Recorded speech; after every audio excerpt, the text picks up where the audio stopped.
Paling terjebak di lubang exhaust dapur selama 1 jam. Neymar pamer koleksi kendaraan mewah.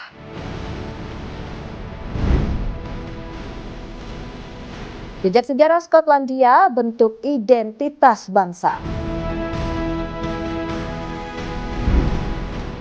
Halo pemirsa setia Berita Nasional TV, senang sekali Mata Dunia kembali hadir menyapa Anda. Mata Dunia, program yang menyajikan informasi dari berbagai penjuru dunia. Bersama saya Restulandari, inilah Mata Dunia selengkapnya.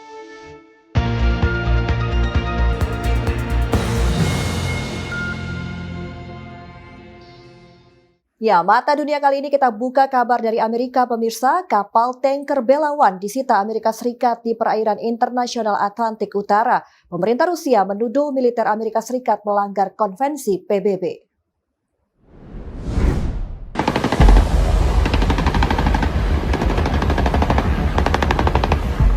Amerika Serikat menyita sebuah kapal tanker minyak Bella-1 dikaitkan dengan Rusia di Samudra Atlantik Utara pada hari Rabu, 7 Januari 2026 waktu setempat, usai melakukan pengejaran sejak kapal tersebut berlayar dari lepas pantai Venezuela. Operasi ini menuai kecaman dari Moskow dan meningkatkan ketegangan geopolitik kedua negara lantaran langkah Washington semakin agresif terhadap industri minyak Venezuela. Pemerintah Rusia menuduh militer Amerika Serikat melanggar konvensi PBB tentang hukum laut lantaran sebuah kapal tanker minyak berbendera Rusia disita di perairan internasional Atlantik Utara. Kementerian Transportasi Rusia mengkonfirmasi bahwa kapal tanker bernama Marinera, sebelumnya dikenal sebagai Bella-1, telah diambil alih militer Amerika Serikat. Menurut pihak Rusia, kapal tersebut dinaiki personil militer Amerika Serikat di laut lepas di luar wilayah teritorial negara manapun. Setelah itu kontak dengan kapal terputus. Kementerian Luar Negeri Rusia menyatakan terus memantau situasi kapal. Moskow menyebut sejumlah warga negara Rusia diyakini berada di antara awak kapal dan meminta Amerika Serikat memastikan perlakuan dengan layak. Kapal tanker Marinera menjadi perhatian Amerika Serikat pada akhir tahun 2025 saat dilaporkan mencoba mendekati Venezuela. Ketika penjaga pantai Amerika Serikat berusaha menaiki kapal, awak kapal menolak lalu berbalik arah Samudra Atlantik. Dalam proses pengejaran itu, kapal mengganti nama dan beralih ke bendera Rusia. Diberitakan AFP, pemerintah Amerika Serikat menyatakan kapal tanker itu merupakan bagian dari armada bayangan yang digunakan untuk mengangkut minyak bagi negara-negara seperti Venezuela, Rusia, dan Iran yang dinilai melanggar sanksi Amerika Serikat. Menurut Washington, kapal itu sebelumnya berhasil menggagalkan upaya pemeriksaan bulan lalu dekat Venezuela. Diketahui Venezuela, negara kaya minyak, pada Sabtu 3 Januari 2026 diguncang penggerebekan militer Amerika Serikat menggulingkan presiden otoriternya Nicolas Maduro, sekutu dekat Kremlin.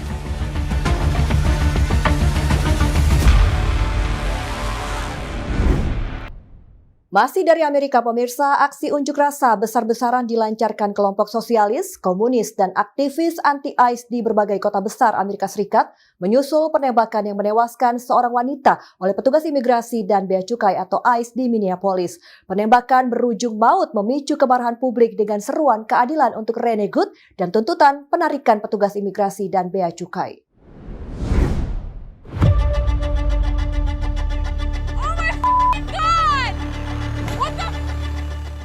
Seorang perempuan berusia 37 tahun bernama Rene Nicole Good tewas ditembak petugas imigrasi dan bea cukai atau ICE saat operasi penegakan hukum di Minneapolis Rabu 7 Januari 2026. Insiden berdarah ini menyulut protes dan konfrontasi antara warga, pemimpin lokal, dan agen federal. We will not put up with ICE. We keep us safe. We keep us safe. Masyarakat mempertanyakan aksi petugas. Pemimpin setempat mengecam kejadian tersebut sebagai kekerasan yang tidak perlu dilakukan. Aksi demonstrasi meluas ke kota-kota seperti New York, Seattle, Philadelphia, Houston, dan Washington DC. Pendemo mengutuk kehadiran ICE dan menuntut penarikan agen tersebut dari komunitas.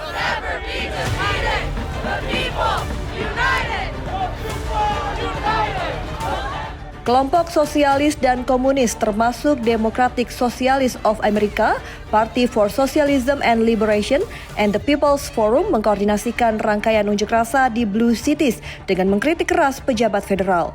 Pengunjuk rasa membawa plakat bertulis Ice Cold Killers ICE, East Trumps, Gestapo, dan sumber-sumber radikal menggambarkan insiden ini sebagai kekerasan negara.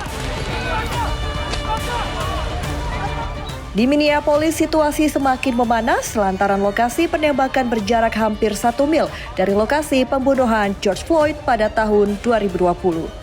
Ini semakin menyulut kemarahan komunitas terhadap militarisasi penegakan imigrasi dan menimbulkan keseruan lebih luas untuk akuntabilitas, transparansi, dan reformasi pasca insiden.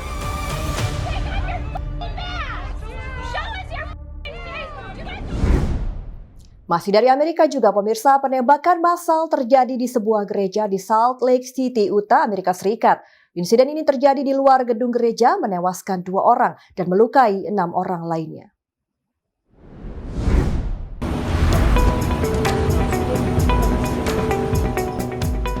Penembakan massal mengguncang sebuah gereja di Salt Lake City, Utah, Amerika Serikat pada Rabu malam 7 Januari 2026 waktu setempat.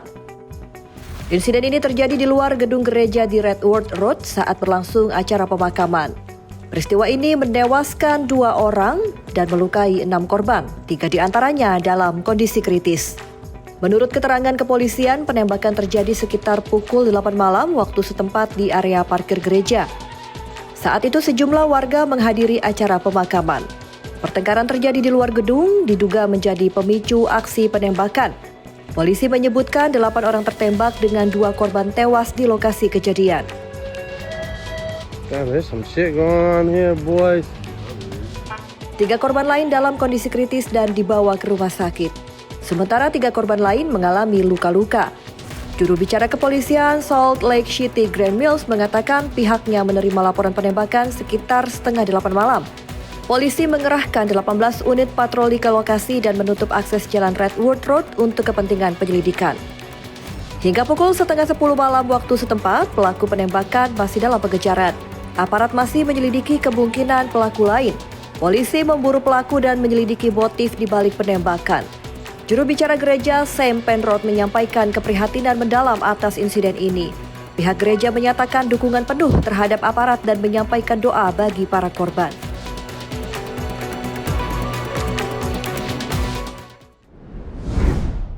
Dari Amerika kita ke Australia, pemirsa. Sebuah lubang besar atau disebut sinkhole seluas 10 meter dengan kedalaman 5 meter mendadak muncul di lapangan olahraga di Heidelberg, Australia. Dalam kejadian ini tidak ada korban jiwa atau kerusakan properti. Lubang besar atau disebut sinkhole mendadak muncul sebesar 10 meter dengan kedalaman 5 meter di lapangan olahraga di Heidelberg, Australia, Senin 5 Januari 2026. Lokasinya di sebuah lapangan komunitas di Banyule Flats Reserve, Heidelberg, di bagian timur laut Melbourne, dekat lintasan tunnel boring machines yang sedang mengerjakan proyek jalan besar North East Link. Dalam proyek ini menggunakan 2 mesin bor raksasa, dikenal sebagai Zelda dan Jillian, membuat terowongan sepanjang 6,5 km. Kejadian ini membuat pekerjaan penggalian terowongan dihentikan sementara. Penyebab pasti keberadaan lubang besar belum diketahui. Dilaporkan Channel News Asia, pejabat infrastruktur Victoria menyatakan proses tunnel boring mungkin menjadi faktor penyumbang. Selanjutnya, area ini diberi garis polisi dan dinyatakan terlarang bagi publik. Otoritas darurat setempat mengatur zona eksklusi dan mengingatkan warga untuk menjauhi lokasi demi penyelidikan dan pengamanan. Alasan lain, lubang lokasi tersebut dinilai memiliki potensi makin melebar sehingga pembatalan aktivitas di sekitarnya menjadi tindakan antisipatif. Lubang tersebut dilaporkan terjadi di tanah lunak di bagian dataran Banglai.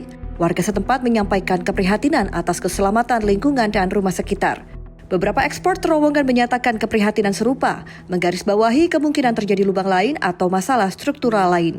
Di sisi lain, proyek North East Link diharapkan bisa meningkatkan konektivitas transportasi di Melbourne dan mengurangi kemacetan. Insiden ini membuat pembangunan terhambat dan penghentian sementara pekerjaan terowongan. Kejadian ini tidak menimbulkan korban cedera. Aksi maling di India gagal total. Kenapa? Informasi selengkapnya usai jeda. Mata Dunia segera kembali.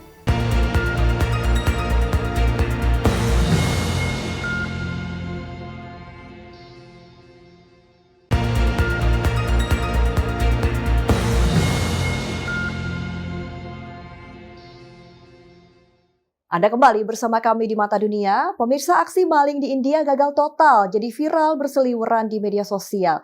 Niat maling ingin menguras isi rumah warga. Belum juga beraksi, sudah terjebak di lubang exhaust dapur selama hampir 1 jam. Maling itu dibekuk warga setempat.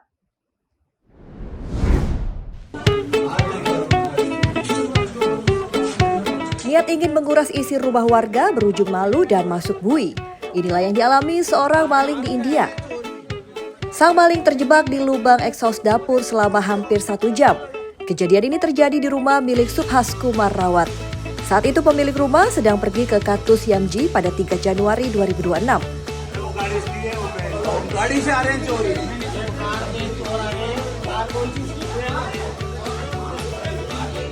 Aksi pencurian baru terungkap ketika istri pemilik rumah pulang sekitar pukul 1 dini hari.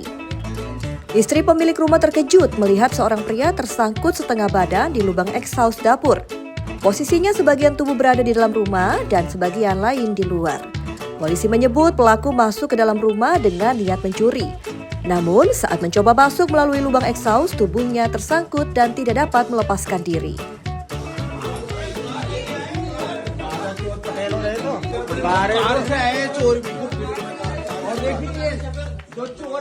Rekan pelaku diduga turut terlibat langsung melarikan diri setelah mendengar keributan. Sementara pelaku terus terjebak hingga petugas kepolisian datang ke lokasi.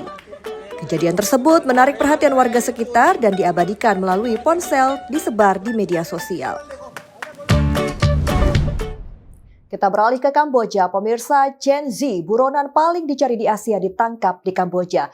Ia diduga menjadi dalang jaringan scam dunia. Chen Zi menjadi sorotan global setelah dituduh sebagai dalang di balik jaringan penipuan kripto internasional senilai 14 miliar dolar Amerika Serikat atau sekitar 232 triliun rupiah.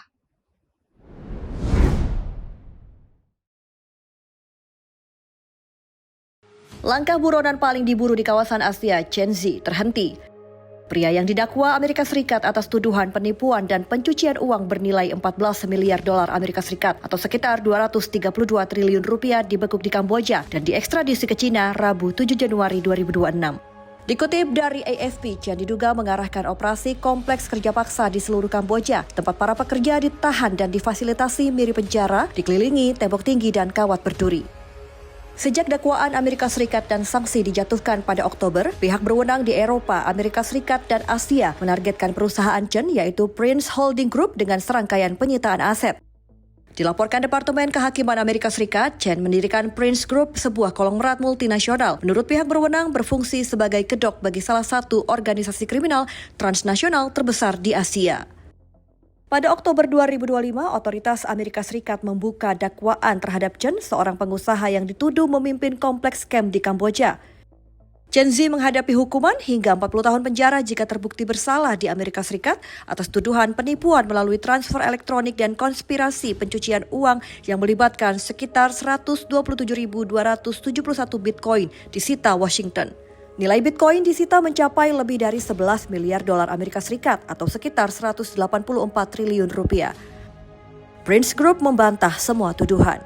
Menurut Jaksa Amerika Serikat, sejak tahun 2015, Prince Group beroperasi di lebih dari 30 negara dengan kedok bisnis properti, jasa keuangan, dan konsumen yang sah. Dalam dakwaan, para pekerja dipaksa melakukan penipuan disebut pickbuckering, yaitu skema investasi mata uang kripto membangun kepercayaan dengan korban dari waktu ke waktu sebelum mencuri dana mereka. Skema-skema tersebut menargetkan korban di seluruh dunia, menyebabkan kerugian miliaran dolar Amerika Serikat.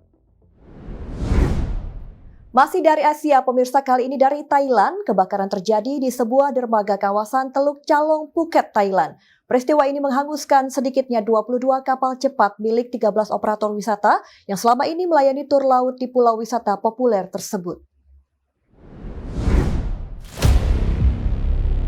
Kebakaran terjadi di sebuah dermaga di kawasan Teluk Chalong, Phuket, Thailand pada Rabu 7 Januari 2026. Insiden ini menghanguskan sedikitnya 22 kapal cepat milik 13 operator wisata selama ini yang melayani tur laut di pulau wisata populer tersebut. Api dilaporkan menyebar dengan cepat. Diberitakan Channel News Asia, sejumlah kapal diketahui dalam kondisi terisi penuh bahan bakar karena dijadwalkan beroperasi membawa wisatawan. Otoritas setempat memperkirakan total kerugian akibat kebakaran ini mencapai sekitar 38 juta baht atau setara dengan 1,2 juta dolar Amerika Serikat. Meski kerusakan cukup besar, tidak ada korban jiwa dalam kejadian ini. Pemadam kebakaran dari 4 wilayah dikerahkan menjinakkan api. Dalam upaya mencegah kebakaran meluas, petugas memutus tali tambat kapal agar api tidak merambat ke armada lain. Saksi mata menuturkan terdengar ledakan dari salah satu kapal cepat sebelum api membesar. Tiupan angin kencang mempercepat penyebaran api ke kapal-kapal lain yang bersandar berdekatan di dermaga.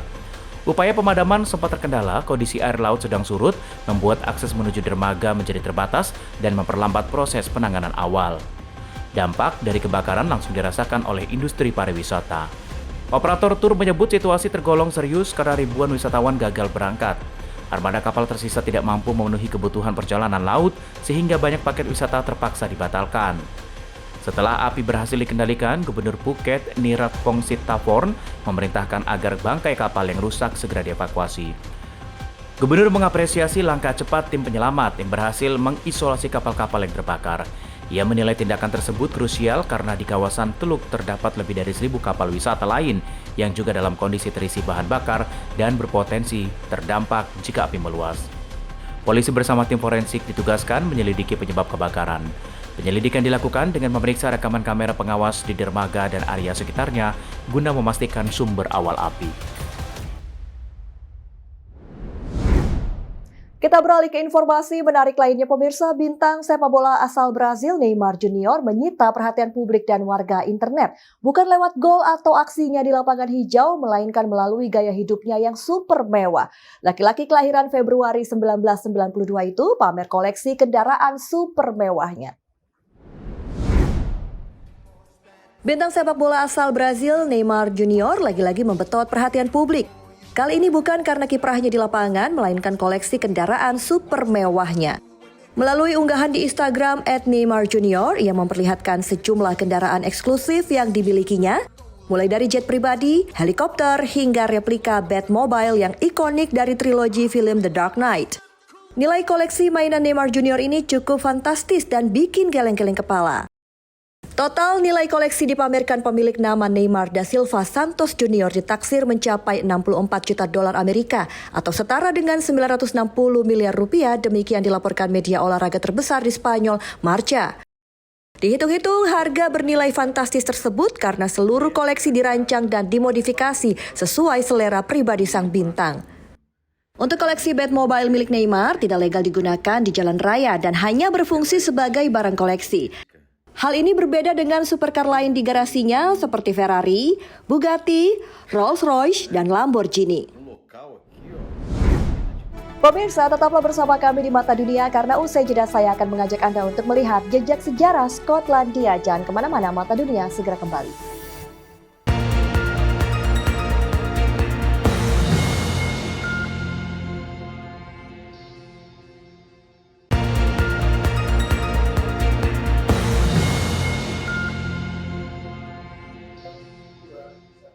Anda kembali bersama kami di Mata Dunia. Pemirsa, di utara Britania Raya berdiri sebuah negeri dikenal dengan bentang alam dramatis, kastil-kastil kuno serta budaya yang tetap hidup di tengah modernitas. Skotlandia, sebuah negara dengan sejarah panjang yang membentuk identitas bangsanya. Seperti apa keindahan negara Skotlandia? Berikut tayangannya untuk Anda.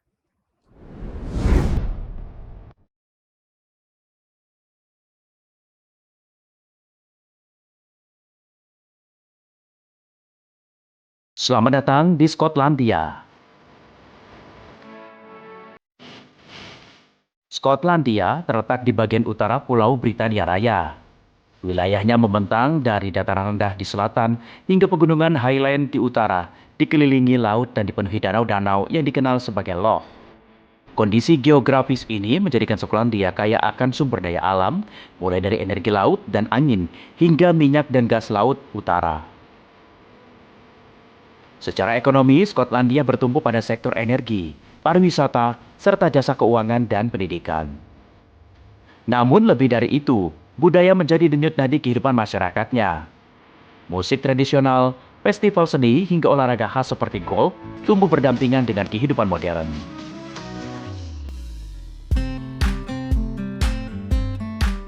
Edinburgh Ibu kota Skotlandia dikenal sebagai kota sejarah sekaligus pusat intelektual dan budaya. Kota ini berdiri di atas lanskap berbukit, memadukan bangunan abad pertengahan dengan tata kota modern yang rapi. Di jantung kota berdiri Edinburgh Castle, kastil ikonik yang bertengger di atas Castle Rock, sebuah bukit vulkanik yang menjulang.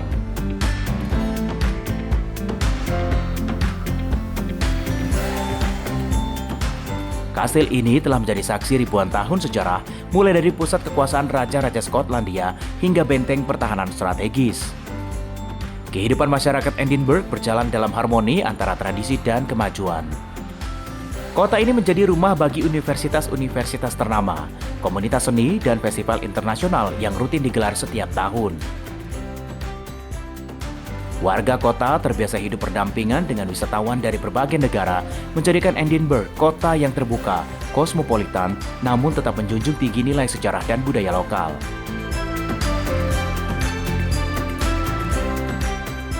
Di wilayah barat Skotlandia, di pertemuan tiga danau laut berdiri Eilean Donan Castle. Kastil ini berada di sebuah pulau kecil dan terhubung ke daratan oleh jembatan batu, menciptakan pemandangan yang kerap disebut sebagai salah satu yang paling fotogenik di Skotlandia.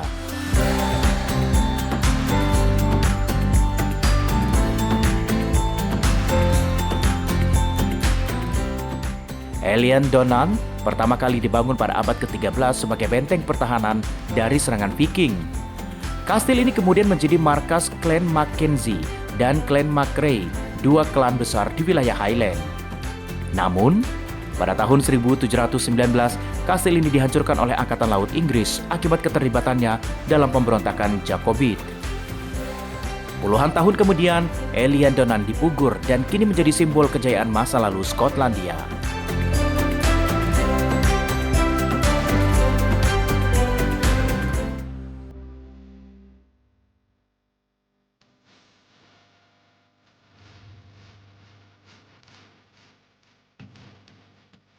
Di pantai timur Skotlandia berdiri Dunnottar Castle, sebuah benteng yang terletak di atas tebing curam menghadap laut utara. Letaknya yang ekstrim menjadikan kastil ini hampir tak tertembus oleh musuh. Dunnottar Castle dikenal karena perannya dalam melindungi permata mahkota Skotlandia dari pasukan Oliver Cromwell pada abad ke-17.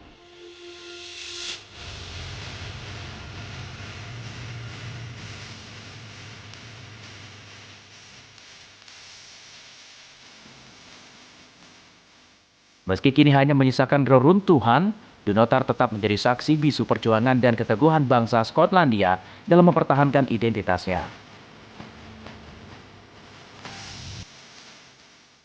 Skotlandia mengajarkan bahwa sejarah bukan hanya cerita masa lalu, tetapi fondasi yang membentuk jati diri sebuah bangsa. Dari Edinburgh hingga kastil-kastil di tepi laut, setiap batu menyimpan kisah tentang perjuangan, budaya, dan kebanggaan.